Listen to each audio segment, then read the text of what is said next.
Welcome to RM biology. তোমরা প্রত্যেকেই জানো তোমাদের মাধ্যমিক 2026 এবং উচ্চ মাধ্যমিক 2026-এর কিন্তু রেজাল্ট প্রকাশিত হয়ে গেছে। তারপরেই স্টুডেন্টদের মনে যে প্রশ্নটা আসে যে কোন স্কলারশিপের অ্যাপ্লাই করব। তো এতদিন পর্যন্ত নবান্ন স্কলারশিপ পেতে তোমরা, তাহলে পালা পরিবর্তন হয়েছে আমাদের রাজ্যে, তো এবার কি নবান্ন স্কলারশিপ বন্ধ হয়ে যাচ্ছে সেই সম্পর্কিত ভিডিও, সমস্ত প্রশ্নের উত্তর এই ভিডিওতে পাবো। তো ভিডিওটি শেষ পর্যন্ত দেখো। তো সুখবর এটাই, তোমাদের নবান্ন স্কলারশিপ কিন্তু বন্ধ হচ্ছে না, শুধু নাম পরিবর্তন হয়ে গেছে chief minister relief fund scholarship বা CMRF স্কলারশিপ। চলো দেখে নিই আমরা কিভাবে অ্যাপ্লাই করব।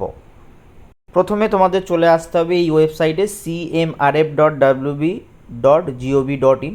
সেখান থেকে রিলিফ ফান্ড যে অপশান আছে এখানে তোমাকে ক্লিক করতে হবে। করলে তোমার সামনে ঠিক এরকম একটা সারফেস খুলে যাবে। আমি একটু জুম করে নিচ্ছি, দেখো এখানে লেখা আছে ফিনান্সিয়াল অ্যাসিস্ট্যান্ট ফর এডুকেশান, এখানে ক্লিক করতে হবে। করে ওখানে দেখো একটা অপশান আছে, আমি মার্ক করছি apply for financial assistant for education, এখানে তুমি ক্লিক করবে।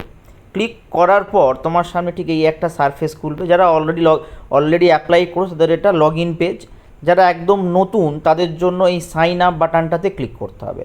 তোমরা যদি সাইন আপ বাটনে ক্লিক করি তাহলে আমাদের সামনে কিন্তু এরকম একটা পেজ খুলে যাবে, যেখানে তোমার mobile number, password, retype password, security code যখন যেটা থাকবে সেটা দিয়ে তোমাকে সাইন আপ করতে হবে। করলে তুমি কিন্তু এখানে তোমার অ্যাকাউন্ট ক্রিয়েট করতে পারবে।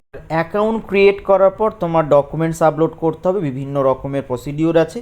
সেই প্রসিডিওর তোমাদের যদি জানতে হয় অবশ্যই এই শর্টসের কমেন্টে আমাকে কমেন্ট করবে। আমি কিন্তু পুরো বড় ভিডিও তোমরা কী করে ফর্ম ফিল আপ করবে সব জানিয়ে দেবো। তাই অবশ্যই কমেন্ট করো। চলো এই পর্যন্ত, টাটা।